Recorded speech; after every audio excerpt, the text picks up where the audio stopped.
What's commonly called the notwithstanding clause was long called the nuclear option in Canadian constitutional parlance.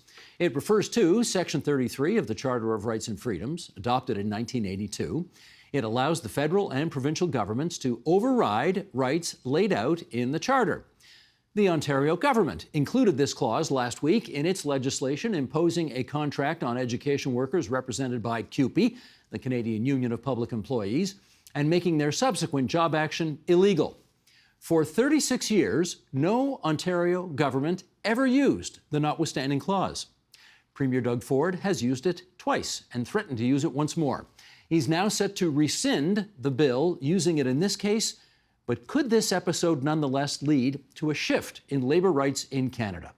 Let's get into that. We're going to ask in St. Catharines, Ontario, Alison Brayley-Rattay, Associate Professor of Labour Studies at Brock University.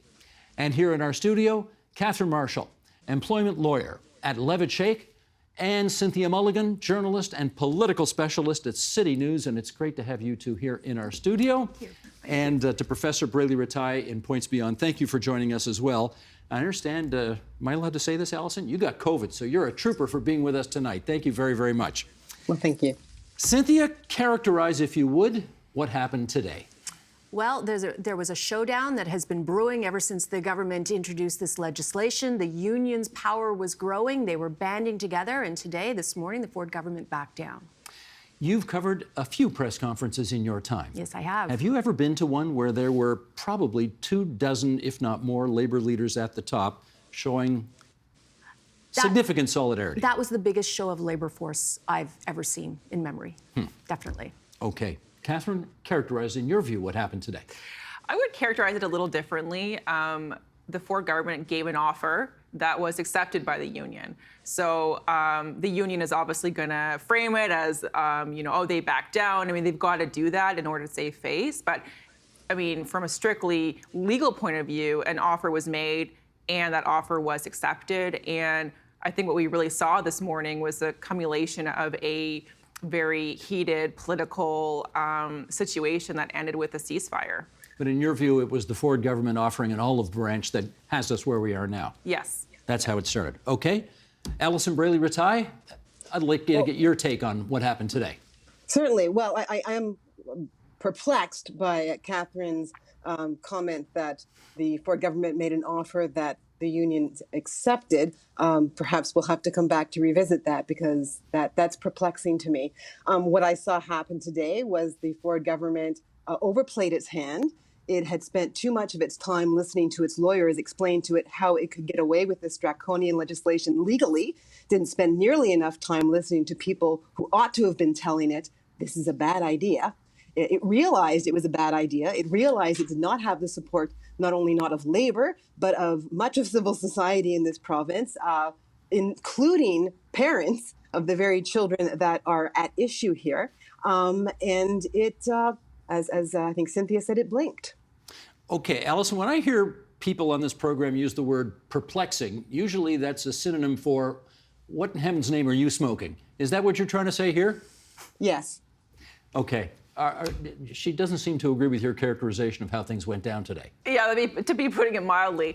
I mean, look, I negotiate for a living, so I can tell you, look, negotiation is a lot of posturing. It is, almost entirely posturing, actually. I mean, the union today, they could have counter-offered to the government, hey, we actually want you to rescind your legislation. We're not stopping our job action, and we want to go back to the bargaining table now. But they didn't. And I think it's because they knew that the government was not going to let them continue with their strike. They knew that going into it, and I think they were always banking on the government not allowing them to be off the job and going into a binding arbitration or something like that. So I actually think it was the union that overplayed their hand, and they could have counteroffered. They didn't. So I think that speaks some volume. May I interrupt? May I jump in here? What was lost in both news conferences really today were parents and children.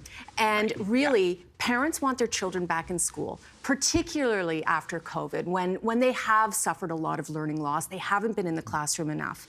And I think that both sides neglected to really put the children forefront, but both sides both know they will lose favor with voters if they aren't seen as doing everything they can to get kids back in school. Well, the initial poll, Cynthia, showed that the public was more on the side of the unions than on the government side. Right. So to me, the union had to do what it did this morning or this afternoon and say, yes, we'll go back into school. Yes, we will take Doug Ford's offer that is now in writing. Because if they didn't and they still stayed on the strike lines, they would lose support of parents. But if I may, but why wouldn't they have? Of course, that was the whole point. True. Yeah. So fair enough.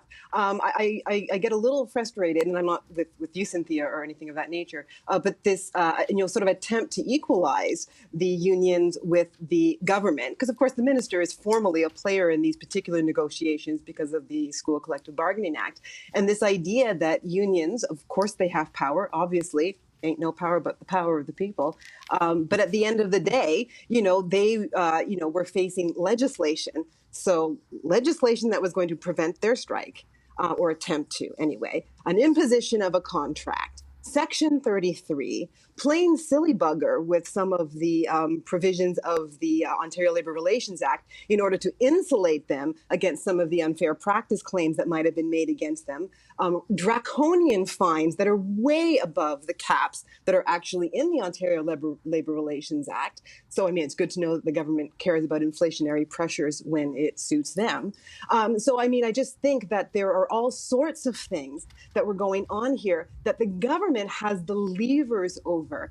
And so the only recourse, of course, we know this is, basic labor 101. The only lever that the union has is to use its strike option. And it gave its notice to strike, and the government, of course, overreacted. Obviously, parents and children matter. And of course, whether they should have, more play in the last few days, I suppose that's a matter of debate.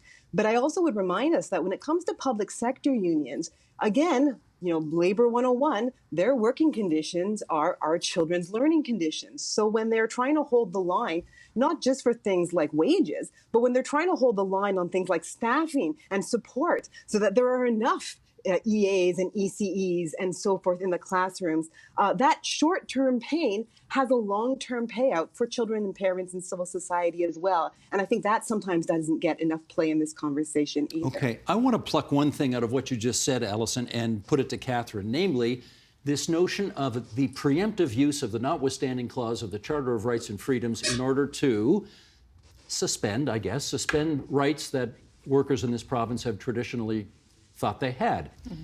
Can you tell me whether you thought that was advisable for the Ford government to have done that?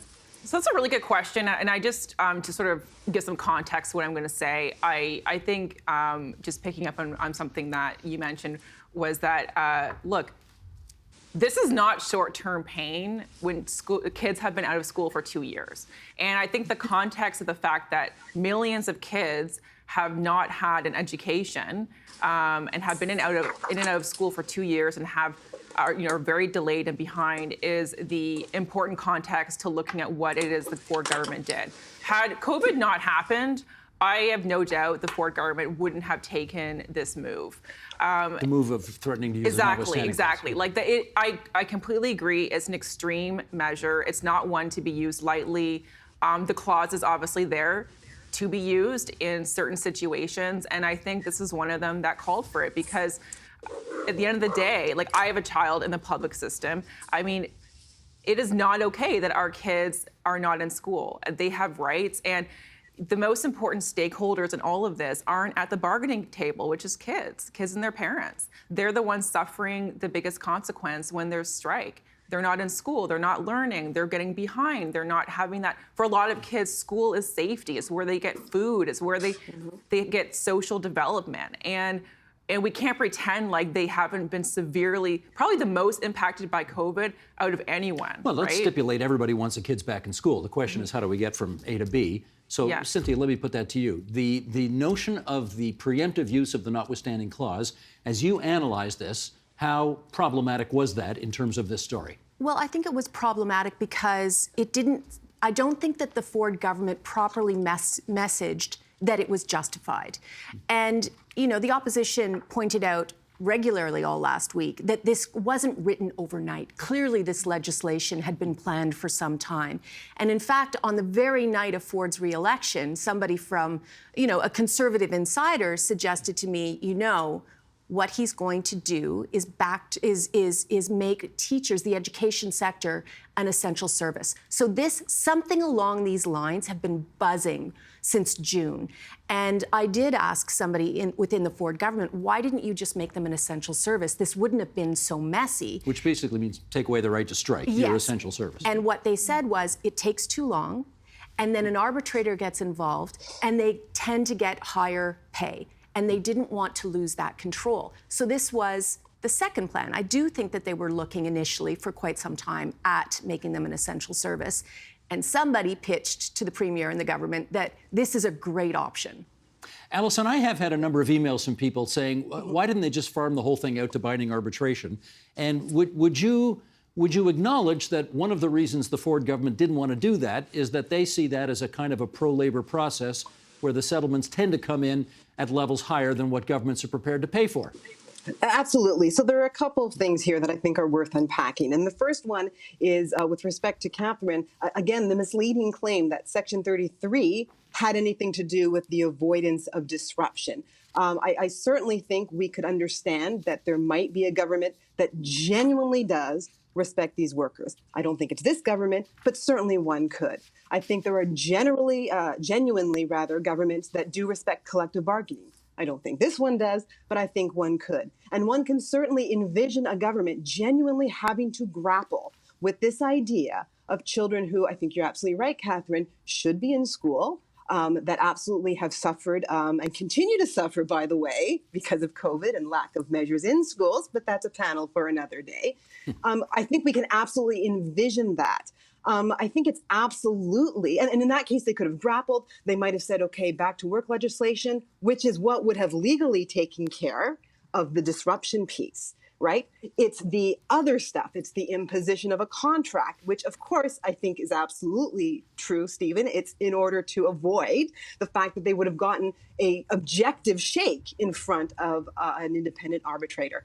And then the Section 33 piece, and I disagree entirely, and I've been doing this in interviews all week, trying to get people to understand that the Section 33 piece was simply about insulating the government 2, 3, and 4 years down the road from the inevitable charter challenge that they most almost assuredly would have lost. It had nothing to do with avoiding this particular disruption, which they could have done way short of what they actually did. Okay, let me come at this from a different direction, which is to say, this is a public sector union situation here, Cynthia. CUPE's a public sector union. But at that news conference today, which you said was the biggest thing you'd ever seen in terms of labor solidarity coming together, there were public sector and private sector unions up there. How significant do you think the private sector unions being prepared to go to bat for their public sector brothers and sisters, how big a factor was it all of this? I think it was huge. I think that there was a lot of pressure on this government. And then don't forget, you had the Prime Minister weighing in. And those two have had a very good relationship for a long time, since COVID really began. And here's the Prime Minister using very strong language and encouraging Canadians to stand up against this. So I think that the pressure was immense on the Ford government. I think he underestimated CUPE. I think that it's not a smaller union, but it's not as loud as the teachers' unions tend to be. They carry more punch. And I think that they thought that this was going to quiet this union down and set an example for the teachers' union. And I think they miscalculated. Because the way the way I looked at it was they've spent the last 4 years really building a lot of bridges to those private sector unions. Indeed.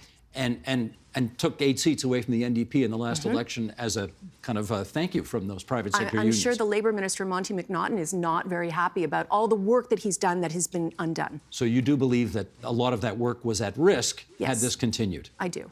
Catherine, does that make sense to you?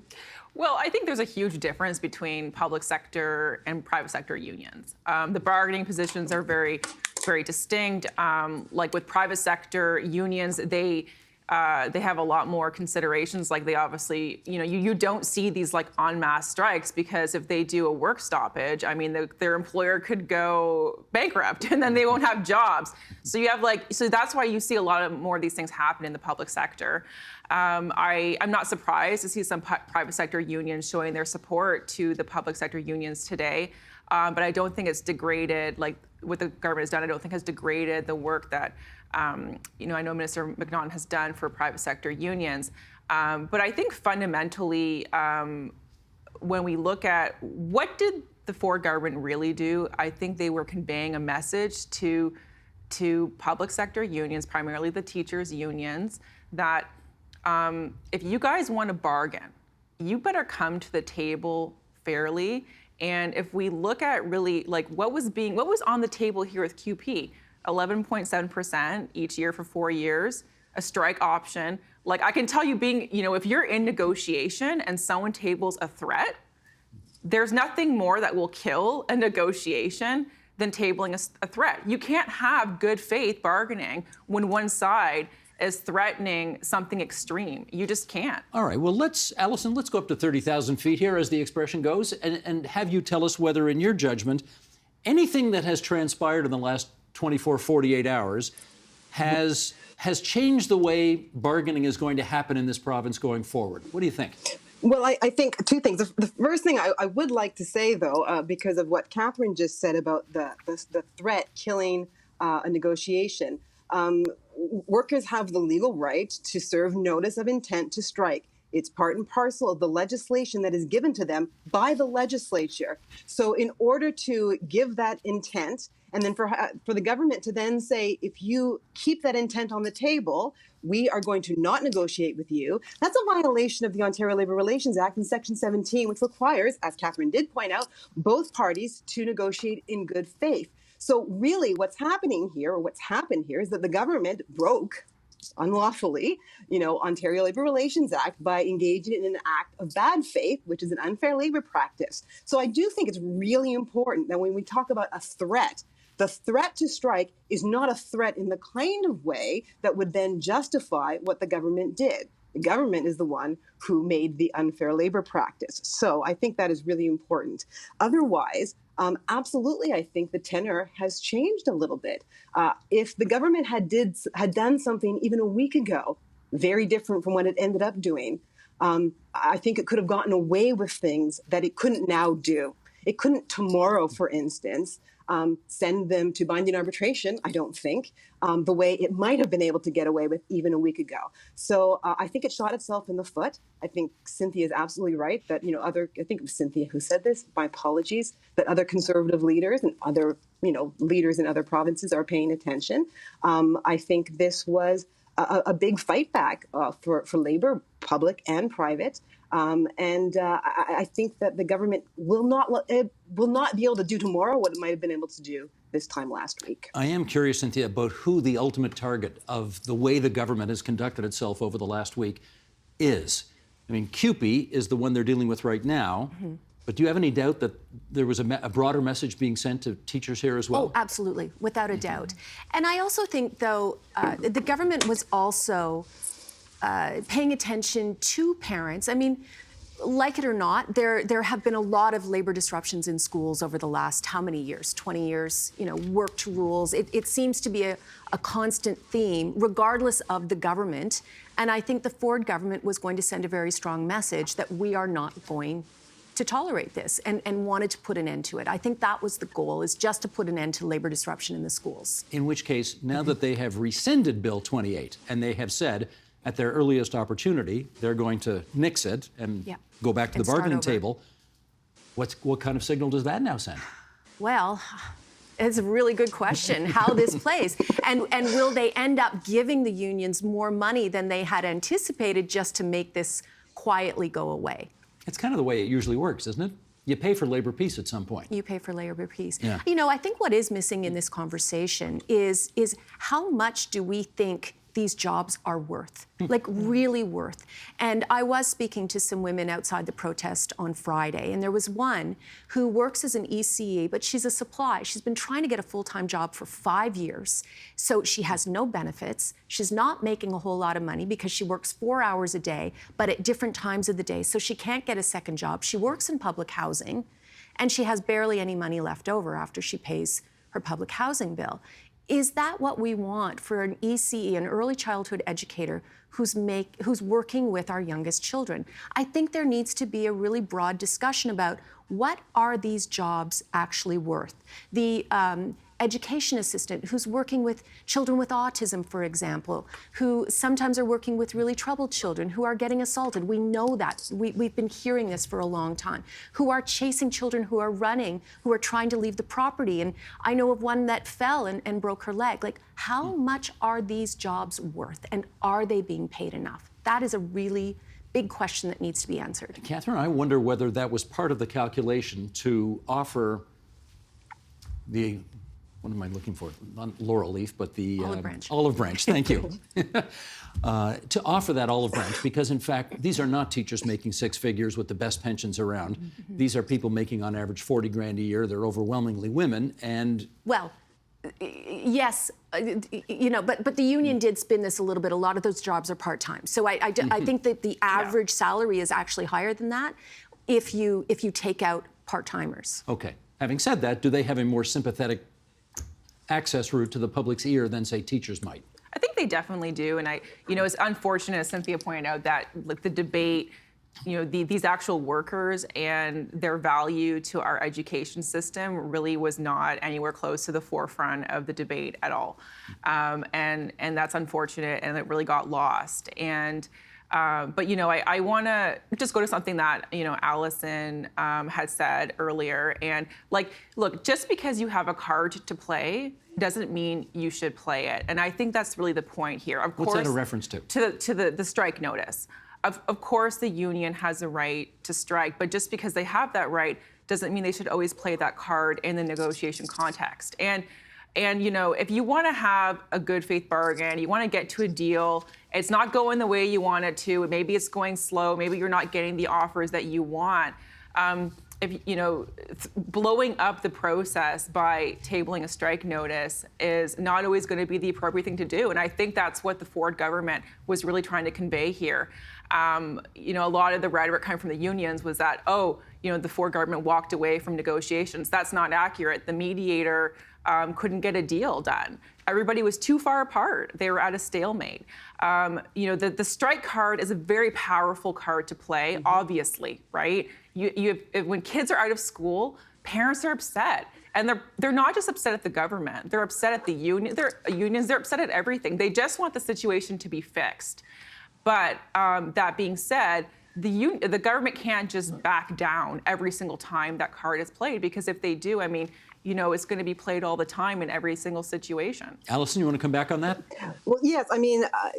I think it's important to note that, of course, we are not at the table, right? So, I don't know, and no one who's not really there and who hasn't been living and breathing this for weeks and months really knows all the nuances and the back and forth. Catherine, you yourself say you negotiate, then you know these things. I don't know how much longer the union is supposed to negotiate with no traction. Is it another month? Is it 5 months? Is it 2 years? It's not for us, I don't think, to second guess. But I think it's also important to note that it's a rare thing to use this lightly, largely because unions know that they run the risk of being legislated back to work. So this characterization that unions willy-nilly drop the strike intent every time it's not going their way is fundamentally poppycock. It's a considered decision. It's a thoughtful decision. It's a very hard thing to be on a picket line. I don't know if you've ever been on one, Catherine, but it's a hard thing to be on a picket line. And it's a hard thing to lead a strike. I don't know if you've ever done that either. So it is not a willy-nilly thing that unions do, at least not in this day and age. Okay, speaking of just because you can doesn't mean you should, that leads me to the notwithstanding clause.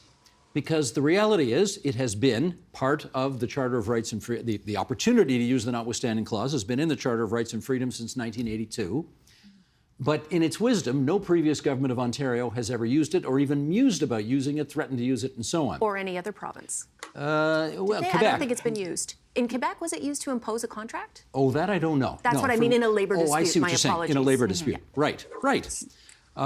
So I guess my question is, this is now, I mean, Doug Ford used it, Cynthia, to bring in campaign finance reform. Yes.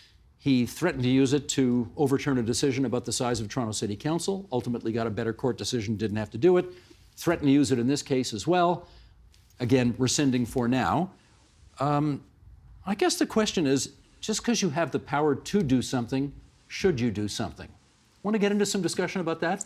Well, I think this morning Doug Ford proved maybe not. I mean, it's there in the Constitution. It's there in the Charter. So some people have said if it's there, you ought to be allowed to use it. Others have said it's not a coincidence that it hasn't been used in the last 36 years. Mm-hmm. Where do you think the preponderance of evidence comes down in this case? Well, I think with public perception, I think from that poll, if we're going to believe that poll, I think people are uncomfortable with the use of it in this situation. And I think Doug Ford got that message loud and clear, and I think that's why we're seeing what has transpired this morning. What about it, Catherine? Do you think the circumstances of this situation justified the threatened use of the notwithstanding clause? Overall, I think the circumstances did justify it. Allison, no, I've never been on a picket line or led a union movement, but I've sat down with a very frustrated, upset 6-year-old and tried to teach her core skills when I'm not a trained teacher, and seeing her be isolated and lonely and crying and missing her friends. And fundamentally, the government has a really important role, which is obviously to protect our public institutions. And at the end of the day, they have to, yes, the core rights are really important that are enshrined in the Charter, but what about the rights of the millions of kids to be in school? And that isn't something to be overlooked. And look, I don't think that the notwithstanding clause should be used lightly. I mean, it is used frequently in Quebec. We do tend to forget that. Mm-hmm. I think we're probably going to see it used more in the labor context. The right to strike is a relatively new one. It wasn't recognized until 2015. And the reason why we're going to see it more frequently in the labor context is with public sector unions. If there is a strike and there is a shutdown, it impacts millions of people. And there's plenty of people who would argue that education workers are essential service because school and education is essential. So I think we're actually going to see it used more often, hopefully not lightly, but this isn't the end. This is a new time, I think, for labor public sector negotiations. Well, listen, I think it was Andrew Coyne from the Globe and Mail who said if you leave a loaded gun lying around long enough, someone eventually is going to pick it up and use it. And it may be that for 36 years, no government of Ontario took this path, but this premier clearly has a different view of it. Is the clause there to be used, in your view? Not in a case like this. I mean, it's absurd, frankly. And I'll tell you why it's absurd. Because if the one thing that I think most commentators can agree upon is that it was not meant to serve every political peccadillo that any government has, then how do you use it in the context of a right that, although, yes, only given constitutional protection in the last 7 years, has been around very much in the same form for almost 80 years? The statutory framework that we have developed over 80 years that allows for the designation of an unlawful strike. And think about that for a moment. We don't have a dictatorship. We don't have a slave economy, but you can be fined for not going to work. That's an unlawful strike. How do you make a strike unlawful in the context of a democracy? Well, you do it because you exchange something for it. And what you exchange for that labor piece, for labor to buy into the fact that they can't just walk off the job every time they're unhappy, that they have to stay there while there's a contract in place, then you give them a means to achieve that decent contract. So what the government wanted here was its quid, but it didn't want to give its quo. And then it's saying, we don't want to say that there should be no right to strike. Like if he was going to come along here and say, we're getting rid of the Ontario Labour Relations Act, we're getting rid of the Ontario Labour Relations Board. It turns out that all the other provinces actually want to do the same thing. We're gutting the entire statutory framework that we have lived with for 80 years. Well, then come calling and say, and we're going to use the Section 33. But you're going to use it for one particular little labor dispute, and I'm not making light, I'm not at all, I also get, Catherine, the challenges of being a parent in this time, you're going to use it to override and impose a contract, right? To not really to impose it, to insulate yourself from a challenge 2 or 3 or 4 years down the road. Again, this was not about the disruption. They didn't need Section 33 to avoid the disruption in law.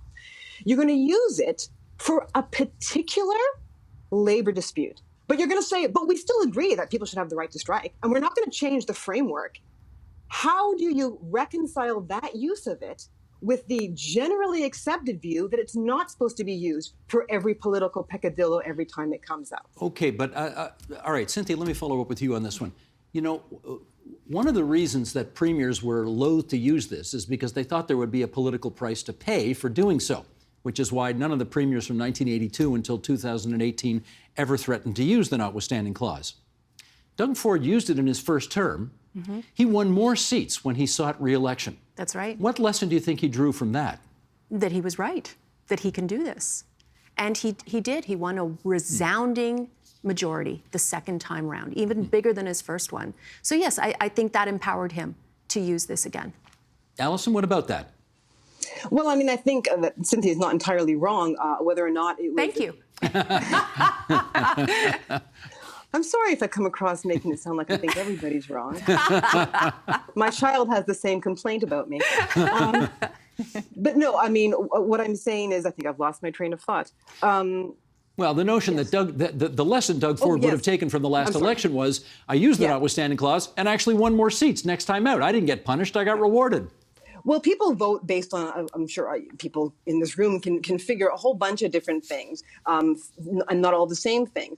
In fact, he could have gotten a resounding majority, even if every one of those people, or at least a very large majority of them, wasn't on board for the use of the Section 33. I'm not suggesting that you're wrong about what you said, Cynthia. Yeah, sure, it would empower him, because even if it doesn't indicate that they were on board with it, it certainly would indicate it didn't bother them enough for it not to return him to power. So from that perspective, I think it empowered him to use it again, because he didn't have to pay any price for using it the first time, at least not a long-term price. I think they were also, if I may, counting on the fact that it's almost 4 years to the next election, and that people will forget by the time they go back to vote. Indeed.